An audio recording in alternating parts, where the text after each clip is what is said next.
everyone, and welcome to the Neurodiverse Teacher Podcast. I'm so happy to have you here with me, and I'm excited. Today, my guest is Nathan Sherratt. Nathan is a small business owner, managing director of the Third Team, which supports referees by making them aware of all things related to resilience to enhance performance and improve mental health. In addition to his role as a managing director of the Third Team, Nathan has an amazing neurodiverse brain, is on the autism spectrum. He currently sits on the board of a UK charity where adults and children on the spectrum are beneficiaries, which is really cool. And we're definitely going to be getting into that today. So, welcome, Nathan. I'm so excited to have you here today. Thank you very much for having me on. No, wonderful. So let's jump right into it. It sounds like you do so many amazing things. So the first thing I want to ask you about is have a role of a trustee for the Daisy Chin charity. Can you tell me about the charity, how you got to be a trustee, and what is the purpose and the mission of your charity? So we're talking now at the end of September 2022, and I joined the board in the late spring, early summer of 2022. So I'm quite new, and trustees with Daisy Chin serve a period of 9 years. So I'm very, very early within that process. And the charity works, as you said in the introduction there, with people on the spectrum of all ages. And the charity now is even supporting people who need to get a diagnosis and helping them with that process. So pre-diagnosis as well, opening up the facilities and the services that they've got there. So the charity has a UK-wide reach through its hotline, but is based in the northeast of England, as am I. And what the facility is are made up of are a superstore where we sell things like clothes, furniture, old DVDs, books, that kind of thing, which raises money for the charity. And there's a cafe there as well, which is actually operated by those on the spectrum and beneficiaries of the charity. And also at the main site where the offices are, there's a farm as well, with some sports facilities nearby also. So a lot of the beneficiaries grow vegetables, fruit and vegetables at the farm, and also look after animals and get a lot of therapy through that method, that vehicle. And I've been involved obviously for around 6 months now. And it's it's been one of the best things I've ever done, because I appreciate the fact that I'm very, very lucky to be quite high functioning on the spectrum, and I know that not everybody who's on the spectrum has some of the capabilities that I have. For example, a lot of the stereotypes and images that people have around autism are things like Rain Man and sensory rooms. But I have to tell you, I recently turned 25 a couple of weeks ago. Happy birthday! Thank you. But when I joined Daisy Chain as a trustee, it was the first time I'd ever been in a sensory room. So I think that stereotype of autism and that kind of thing, it all depends on what kind of upbringing you have. And I know we're going to talk a little bit more about that in this podcast, but I haven't had the typical journey, but I do have a lot of the challenges that maybe people would look at me as actually a neurotypical person, because I don't have those obvious signs. I've never maybe been in a sensory room and things like that. So a very different journey for me, but one I'm absolutely delighted to be able to give back to those who maybe can't, even I'm struggling now to describe exactly what I'm saying, but they can't advocate for themselves sometimes. So to be able to speak up and have a voice on the board as well. I'm the only trustee that has a diagnosis. All the other trustees are neurotypical. So to be able to give that, that perspective for somebody on the spectrum in terms of a controlling aspect of the charity, which is as trustees, I think it's really important actually as well. That is amazing. And I love everything that you just described, and it sounds like it's a really beautiful charity that is doing some really amazing work. And let me ask you this: I know in the U.S., getting a diagnosis can sometimes be very difficult. Is it something Mhm. that a lot of people in the UK experience as well too, that trying to, if you suspect you have this disability, or I don't even like to think of it as disability, if you just suspect that your brain just sees things differently, is it Yeah. very hard to get a diagnosis in the UK? Well, I think that, I don't want to set up a political debate here, but No, obviously, no, and that's not my intent at all. we're very lucky in this country to have a national health service, so Mhm, everybody has healthcare free at the point of use, which I know mhm. isn't the case everywhere in the world, and particularly Yeah, in the US. yeah. And certainly, when I got a diagnosis, there was roughly a 6 month waiting list. Mm, Unfortunately, the NHS in the UK is under a lot of pressure at the moment because of the fact that we're still reeling from the pandemic. In yeah, terms of a lot of the face to face stuff that you need to make a diagnosis was unfortunately had to be put on hold because of the yeah, the risk. And I think the facts are that people who are neurodiverse can often have a physical weakness and vulnerability as well. yeah, So that means that we need to be ultra careful with those individuals. And I think that's why anybody who may potentially have autism or ADHD or any other element of neurodiversity, mhm, they need to be looked after very, very carefully, looked at very, very closely. So those things stopped, and I think the waiting list is now up to around 12 months. mhm. So that's quite difficult, for a lot of people who need it. Yeah, Particularly to get the support that they need in education and things like that, which I think is very, very important for young people who are just starting school and are going into secondary school, as we have here, or high school, as have in the US. mhm. When examinations are going to start to be taking place, and it's an important period in a young person's life. It's going to define really their future. Yeah, yeah. Well, thank you for sharing that. And no, I agree with you.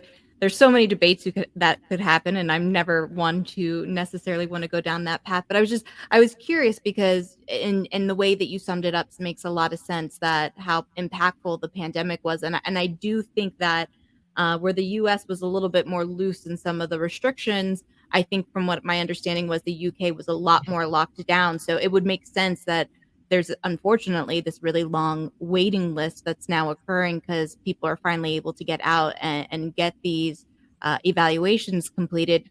And I'm so happy to hear that your charity is involved in that and really trying to help people kind of navigate everything. And it sounds like in addition to that, provide resources and supports as well, which is beautiful. Yeah, absolutely. I think I can't highlight highly enough some of the fantastic work that the staff that we have at Daisy Chain.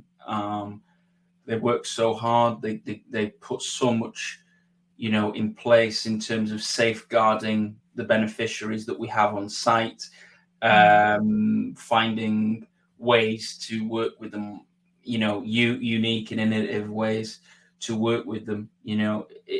I think there's no doubt that because of the nature and the sheer size of the spectrum and the Yeah. individuality of everyone, it's a very demanding and challenging role to work with these types of people across a broad range of a big spectrum. So trying to help each and every one on an individual level is a real challenge, and the work that the staff at Daisy Chain do is just absolutely phenomenal, and the volunteers as well.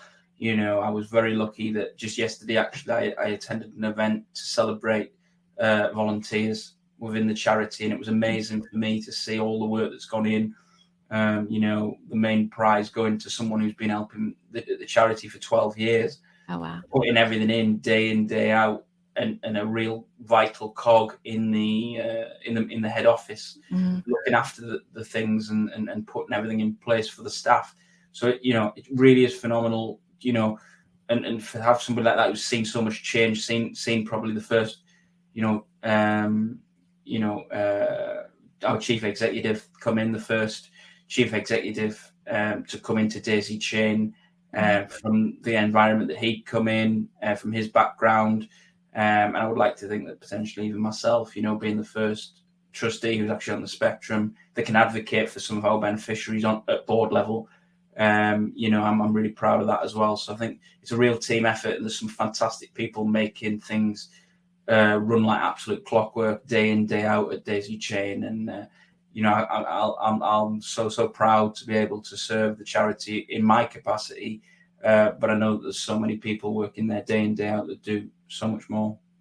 That's so amazing, and it's so beautiful to know that this charity exists and that those resources are out there, and that you do have such wonderful people who are dedicated to it. So thank you for sharing this information. And if people wanted to learn more about Daisy Chain or check it out, is there any place they could go online or to get more information or to learn anything more?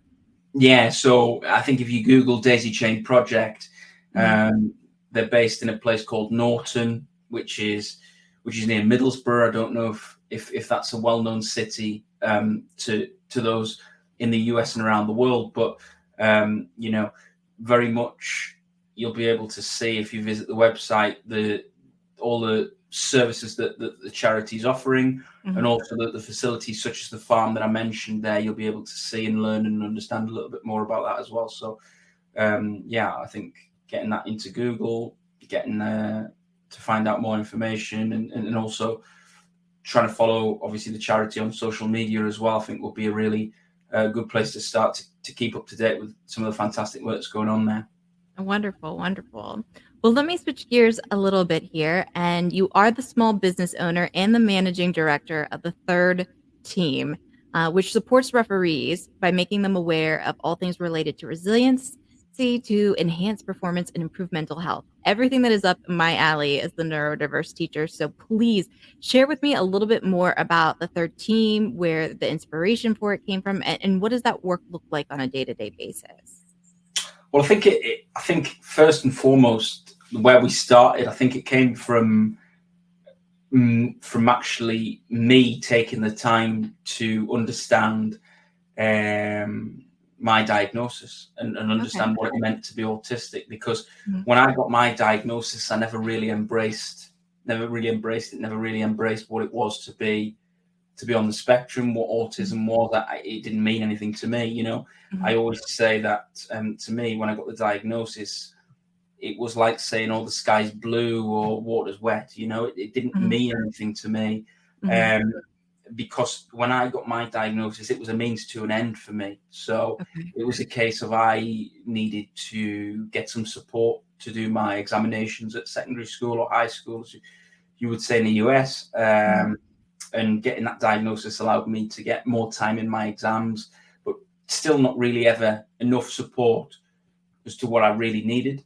Mhm. Um, and I'll come on to that a little bit more when we talk about myself and my education. But Mhm. I was about 20 or 21 when, so I was about 14 or 15 when I got that diagnosis going through school. Mhm. But for me, actually, to really understand it and embrace it and spend time working on it and working on myself to understand who I was, what was my personality, what was the autism within my personality, separating the two, understanding some of the challenges that it presented for me. I didn't do that until I was about 20 or 21 years old. Okay. And when I did that, it led to me actually setting up the third team. Mhm. Because prior to that, I'd started in the workplace and really struggled to adapt to the workplace, constantly observing behaviors of colleagues around. But I think that a lot of the directness that comes with autism was a challenge for colleagues in Mhm. when I was in employment, and it wasn't a comfortable environment to be in for me. So I decided to walk away. And it was at that point I decided to invest in myself and learn more about my autism and put effort into that. And as a result of that, I was able to then set up, the third team. Mhm. And I was really well connected to some people in the small business community in Northeast England, Mhm. um, and where I live and where I've grown up.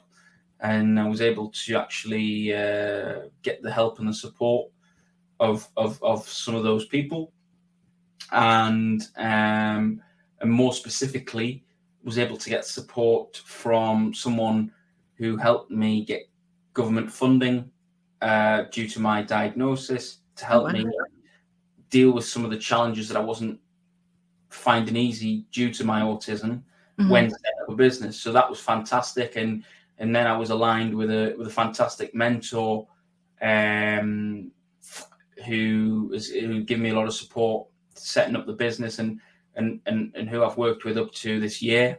And now I've started working with a different mentor. But for the first 3 years of a business, to get off the ground from nothing and to get some support for a few hours a week, Mhm. and to help me with some of the things that I find more challenging due to my autism, has been an absolutely wonderful thing, and it's something that I'm absolutely delighted about, and it's allowed me to really flourish and to build a very successful business, of which I have many clients, and a big part of my client base is actually within the United States and Canada. So I can really relate to a lot of the listeners in the US, Mhm. because through actually working with so many clients in the US and Canada, I've been able to understand a lot about how things work and how life is in North America.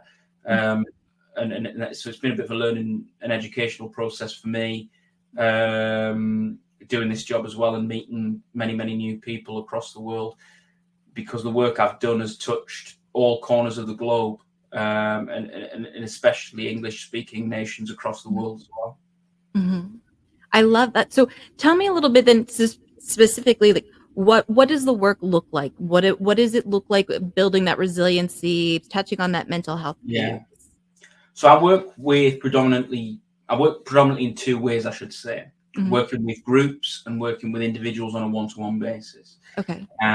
Now, the bread and butter of the business, the third team, is obviously, and it alludes, the name of the third team alludes to being officials. So you've got two teams on a soccer or football pitch, or any sport really, Mhm. and then the third team being the team of officials that help that game run successfully. Um, so work with a lot of match officials across the world, but also working more in group settings when we talk about the work that we do in the corporate world, in things like law firms and accountancy firms, Mhm. and also working in education in things like high schools, to help a lot of the students deal with exam pressures, societal pressures, pressure from parents at home, and things like that. And the work that we do more in the corporate space is around executive stress, trying to help organizations kind of fend off um, employees leaving due to mental ill health, trying to help Mhm. teams work more efficiently, so that it's not kind of one individual having to Mhm. do the bulk of the work, and then having a lot of mental ill health challenges as a result of burnout. So Mhm. we work a lot with that, and work a lot with the mental health first aid training and things that we've done with those groups. And that's kind of how we do a lot of the work, um, in terms of the different groups that we work with. In Mhm. addition to the work that I do, doing sort of autism awareness workshops, where I talk a lot about my experiences and what I've learned, and it's been really useful, for the delegates that we've had on those courses. Mhm. I've had people in tears, because in a good way. It's unlocked a lot of doors for people. Some of the Mhm. things I've said, in terms of, it's been quite revelatory. The individual I mentioned, who was attending one of my courses one day, she was in tears because she'd had so many difficulties with her autistic daughter, trying to get her to school, and some of the advice that we'd offered during the session had actually was stuff that she knew she could implement, and it would make a massive difference to her daughter's education, because Mhm. it would help her with the battle of actually getting her daughter out the door in the morning, getting her dressed, getting her out the door in the morning, so that she could get to school and learn, and not be missing vital education at a crucial time in her childhood. I love that. It sounds like what you do and what I do are very aligned. So it's nice to know that there are people all over the world who are kind of fighting the good fight and realizing that School oftentimes presents itself as a one size fits all environment, but we're not all one size fits all learners. And so it's nice to know there are other people out there who recognize that and are dedicated to helping students see the potential and see the success, and kind of ease some of that frustration that they go through. So I love hearing everything that you said, and that you're doing this in school and corporate. It's amazing. So let me ask you this. Let's dive into then, what was school like for you as somebody who is on the spectrum? You mentioned earlier that you did not get diagnosed until you were 14 or 15 years old, which is much older typically for someone to get diagnosed. So I'd love for you to take us back, share what did school look like for you? What was that experience for you, kind of leading up to getting your diagnosis? And then once you did get the diagnosis, how did that change things for you? I think that when I look back, I'm 25 now. When I look back at school, for me, you know, I think the feeling I get is frustration. Mm-hmm. And the hope for me is that the next generation doesn't get the challenges that we had to have, and that they'll do things that work better. And I think, to me, at primary school, I was very much ahead of everybody. Mm-hmm. Due to my autism, I got ahead of a lot of the other children, and my mother and father were told early on that actually, I was playing in a much more sophisticated way when I was very young, when I started school, very first started school, than the other children. And that was definitely a trait of my autism. But then, if I started like up here and the rest of the kids were down here, the longer I went through education, the more the balance went the other way. And that was the frustration for me. So I think that, it was always a little bit like that in primary school, and then going into secondary school or high school, as you guys would say, was very, very difficult. So the I think when I started to make that transition to secondary school or high school, I was very socially isolated. Spent a lot of time on my own in the very first year of being there, in the library, not in the playground where I should have been with peers, which I think is a big problem. Shouldn't have happened. And I was very lucky that I think, one or two people took me on by the time the second year began, and I grew in terms of social circles, and I had a massive social circle by the time I finished high school, and I'd gone from being completely socially isolated to being, enveloped by so many people, and I suppose one of the popular kids, if you like. So I'd gone through that sort of spell at school where I'd gone from being probably one of the most socially isolated kids to being one of the most socially engaged kids who knew a lot of people and was getting on really well with a lot of people.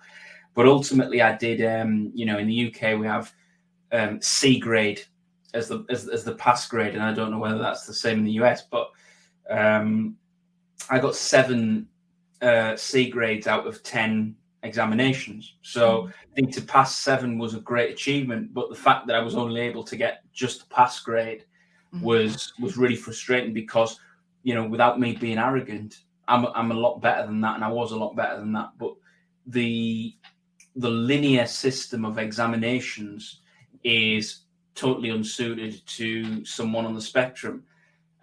So fast forward to me coming to the end of that last year at high school, and it was very difficult for me because I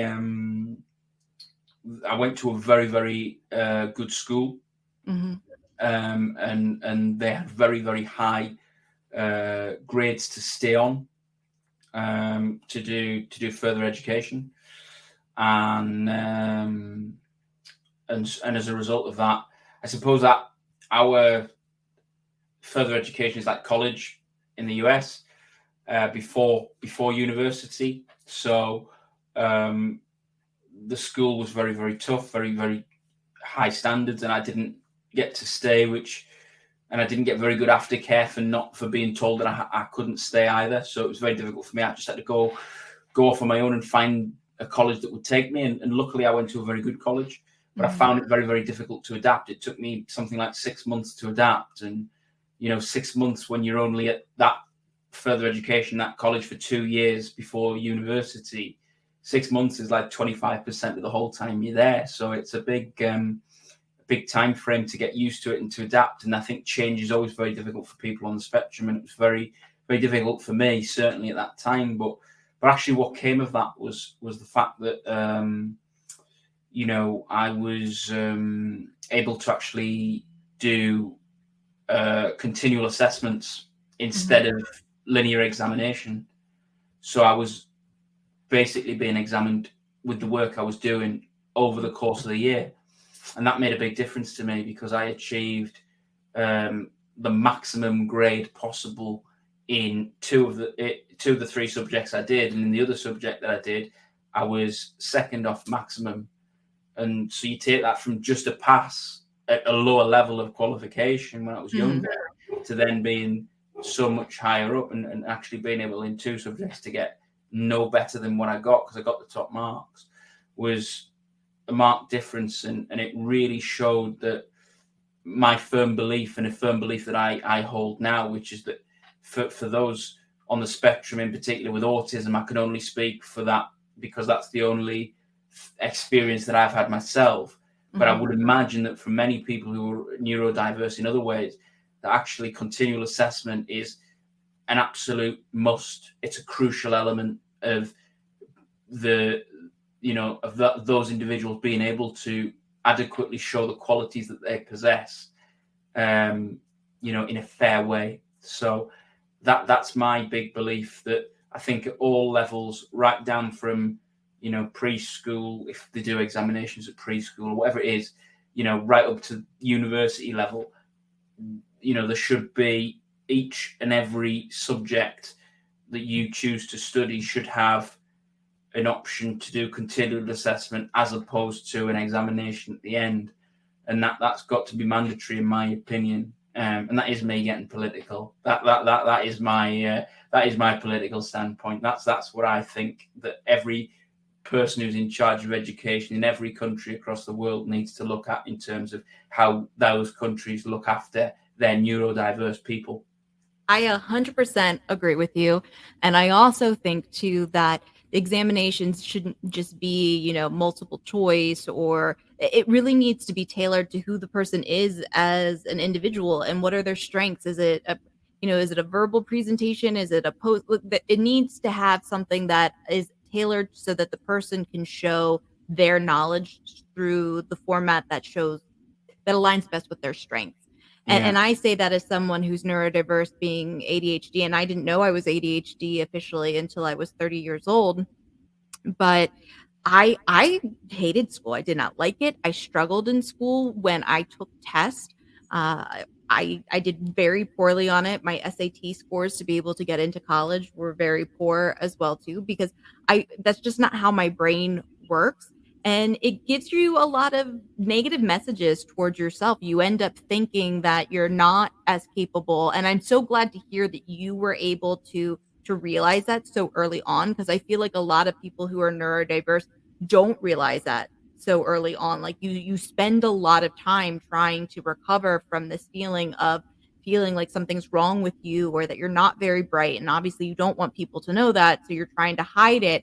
And I think often back, if I were to get in a time machine today and travel back to my high school self and say, hey, you're going to have a doctorate and you're going to have it from Johns Hopkins University, and you're going to have it in like neuroscience, but my high school me would have been like, what are you talking about? There's no way. Because I did not have any kind of belief in myself as a learner, because I really thought that I wasn't. I thought that, for lack of better words, that I was stupid, because those are what those tests make you feel like, because they're not aligned with how your brain works and how you can really show what you're capable of. So as far as what you're saying, I am 110% aligned with you, because I think it's not fair. And it is often our neurodiverse students who end up having these feelings. And I often think that people don't realize how incredibly bright and how incredibly smart people are who are neurodiverse. And it's because they don't get the opportunities to shine because they get shoved into this one size fits all box. And that's just not how their brain works and how their brain sees things. So I think you made a very valid point in that. And I'm glad that you got to realize much sooner in your life. It didn't take you a decade like it took me to finally go, wait a second, I actually think I'm a lot more capable than I've ever thought I was. So I'm happy to hear that for you, because that has always been my saddest thing for a lot of students who are neurodiverse coming out of high school. Like, they should be ready to go and take on the world, not have to spend 10 years figuring out, oh wait, I'm actually way more capable than I realized. Yeah, absolutely. I think it devalues and dehumanizes a lot of people, and really has a negative effect on their self-worth. 100%, 100%.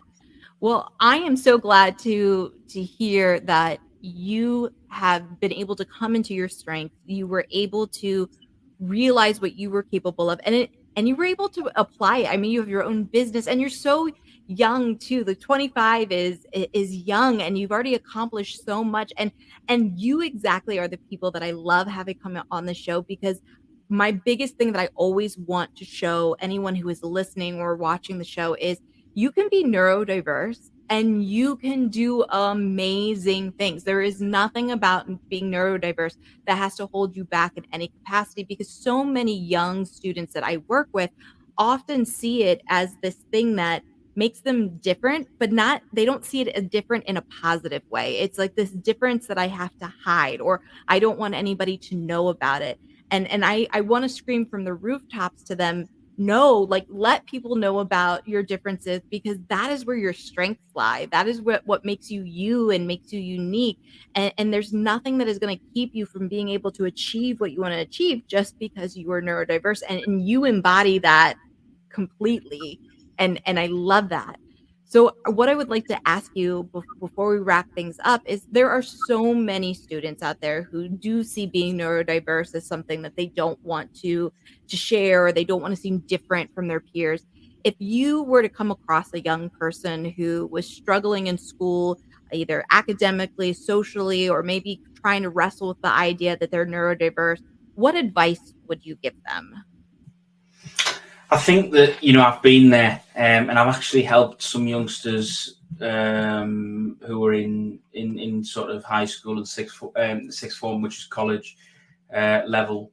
And I think a lot of the advice that I've been able to give them within the UK and within the UK system is that there's generally in most educational establishments these days, people who are specifically employed with the function of working with people who've got special educational needs. Mm-hmm. And I think that the big thing that you have to do with those individuals is seek them out and maximize the level of support that they can give you. Yeah. Try and get them to support you as best as possible to make those reasonable adjustments and those accommodations that you need. I think the other thing that you really need to try and do as well is to try and look for the opportunities to do things that are not exam based and are more continual assessment based. And another thing I think you need to try and do as well is to try and get involved with as many things that you may feel naturally resistant to doing, but you really want to do, whether that be a drama class or a sports class or something like that, because that is going to massively probably take you out your comfort zone in a good way, but help you develop, particularly on the social side with the social skills, which I know can be a big challenge. But embrace who you are and what you are, and get the support and help that you need, because there's a legitimate need and a legitimate reason why you've got that, and it doesn't make you worth any more or any less than anybody else. It's just who you are and what you need, because without sounding sort of very, very rebellious, the system is largely, by and large, in most places, not catered to be advantageous to neurodiverse people, and therefore you've got to make the system work for you by maximizing every opportunity that's there, squeezing every last drop out of the sponge of what you can get, and really, again, I think being not being afraid to put your head above the parapet and actually challenge yourself a little bit as well. I think there's absolutely no harm in that, and it can only be good for your development going forward. I love it. I think that's amazing advice, and thank you for sharing that, for sharing your experiences, for just accepting and knowing who you are and not stopping that from allowing you to do these amazing things. I just loved hearing your story. I loved hearing more about you, and I just love that you are this beacon of somebody who can show other youths, like, look at what I can do. Look at, if I can do this, you can do this. That it's amazing. So thank you so much for coming on the Neurodiverse Teacher podcast. Before we go, is there anything else that I didn't get a chance to ask you that you want to share? Or if you just want to be able to share where, if people wanted to learn more about you and what you do, where they can contact you? Well, first of all, thank you very much for having me. It's been a real pleasure to be a guest on this fantastic podcast, which is shining a light on a really, really important subject matter. And I don't think we talk about it enough. And I think that the big thing that obviously I would like to invite everybody to connect with me on LinkedIn. My name's on the screen, and for those who are listening rather than watching, my name's Nathan Sherratt, and check out the sort of podcast artist work or whatever it is, information to find out how to spell my name, because I know it's quite difficult for a lot of people. Well, those of you who get a chance, definitely check out Nathan. Link with him on LinkedIn. I will have that link in the show notes. So go ahead and check those out. Nathan is an amazing young man with a lot of talent, and I'm so proud of him and all that he is doing. And I appreciate every single one of you for tuning in to the Neurodiverse Teacher Podcast. I will see you next week.